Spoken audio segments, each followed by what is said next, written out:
Now that season 1 of the terrible Halo show is behind us, it looks like the team behind that show is looking forward to the future of Halo 2. However, the problems of season 1 might be weighing them down from their own perspective as well as us as fans. So this one should be really interesting, so I'm looking forward to getting into this one. Halo TV series producer on tough creative decisions, fan feedback, and the franchise open future.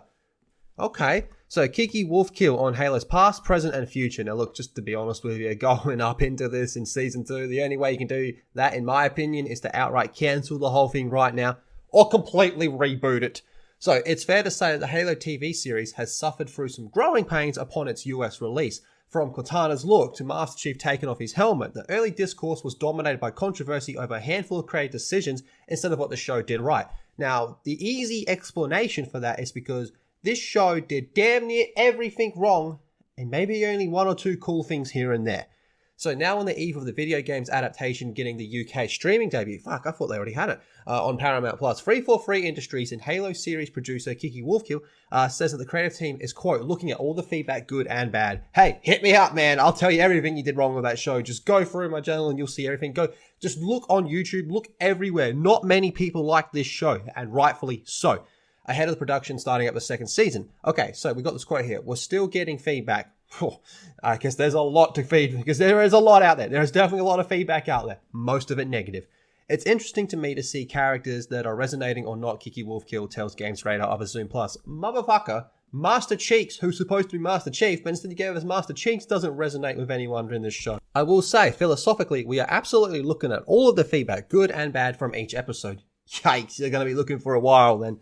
And those are the things that will carry forward as learnings into Season 2. So to me, I just want to stop right there and just say that to me, that sounds like they don't have a plan for Season 2. They're basing so much off of feedback because they don't know what they're doing. They're making up as they go. So they got to look at what people are and aren't liking. And in that case, like I said, you might as well just cancel Season 2. Anyway, she keeps going. Just like all the learnings we had in Season 1 that we got through the course of production, we'll carry those forward. We will look at everything. Perhaps with eye to social media backlash and message board Wolfkill adds, we do sort of read everything on Season 1 and we'll think about how we shape that moving forward. Oh, like I said, you're going to be reading and listening for a long time then. The fans then will likely have a say in how the Halo series moves forward. Again, I'm going to say right there and then, just cancel it or completely reboot it. It was one decision in pre-production, however, that was expected to cause a considerable amount of debate behind the scenes, and it's not the one you're thinking of. Okay. One of the big shifts that we did for the very mainstream, and by that I mean people who may have just played the games and not read the books, was bringing the timeline of the insurrection up against the Covenant War. It made no fucking sense in the show. It made no sense in the show. We bring that up so we could actually get a view into that sort of socio-political dynamics and of the inner colonies and outer colonies of the UNSC role in that. Now, the thing with that is it was so poorly explained, and the timeline and dates just did not match up. Even in the silver timeline, it still did not make sense within its own timeline, and that was a major issue. On the subject of people that didn't read any books or anything like that, or play the games for that matter, that still watch the show, this show expected you to know things from said games and books, such as the coin flip. It didn't explain anything like that, but it portrayed the coin flip in the wrong way. Same with the Cole Protocol. It never actually mentioned what the Cole Protocol is. I mean, we all know what it is, but the show didn't tell you what it is. So if you didn't know, you wouldn't know. You just expected to, but it doesn't explain anything in its own way, which is very, very stupid. She then continues, also the idea for a lot of people in the human colonies, the Covenant War wasn't always front and center in the ways it was for the UNSC and for the people on the front lines. By this stage in the timeline, we're at 2,552. Everyone fucking knows the Covenant's out there and dominating. And the time, however, Wolfkill admits that shifting key events like the breach, it's funny of how we're looking back on that because it feels very appropriate for what we want to do with the story.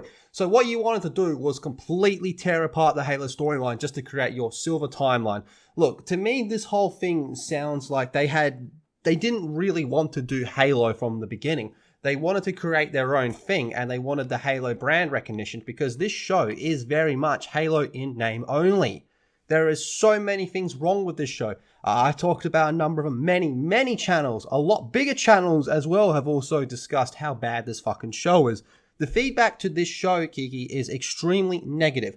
Granted, there are some people out there that like it. That's totally fine. However, the problems with this show cannot simply be summed up by looking at message boards. There is some deep problem at a production level with this show that needs to be addressed. And I'm going to say this again. If you want to continue this show and you want this fan's advice, seeing as how you look for fan feedback, my advice would be to cancel it or completely reboot it. Those are the two options I would give. But what do you guys make of all this? Let me know in the comment section down below, because holy fuck, we're going to have to talk about this whole thing on a future live stream because there's a lot to break down through this.